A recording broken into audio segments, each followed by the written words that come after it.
Ngamawaka amadoda azenza amakheso azijula ijacu esebenza njengamakhoboka emigodini elizwe loMzantsi Afrika. Uninzi lawo laliphuma kwidolophu zaseMampondweni eMpuma Koloni.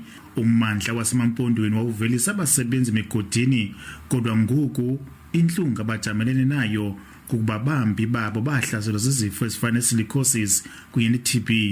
Bambi kubo balandulela eli, bathejiswa ukuba bazofumana imali, kodwa basajonge enkalweni iminyaka iyahamba.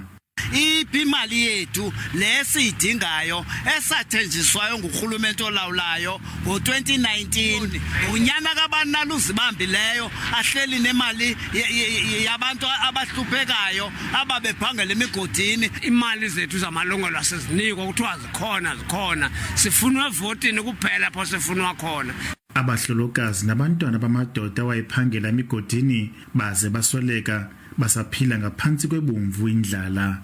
Funa imali i-25 le mayingafiki ukhulumene ngasinika imali yethu. Umyeni wami usebenzile eGoli, amatyala ngamatyala, kodwa wabuye phethe isaka emdaka esiqwi engaphathanga ntshitshele. Bangapha kwekhulu amawaka abantu abafaka ibango kweli lizwe loMzantsi Afrika, yaye kunzima ukuba le nkqubo ikhawuleziswe. Since then, a trust, the Chiamiso Trust, has been established in terms of that settlement deal agreement to accept claims and make payments to beneficiaries. La mahlandi nyoka abantu befuna imali zabo aqala ngo-1996, kodwa kunanamhla oku imali ayibonwa. Dinkululeko Nyembezi weendaba ze-SABC eLusikisiki.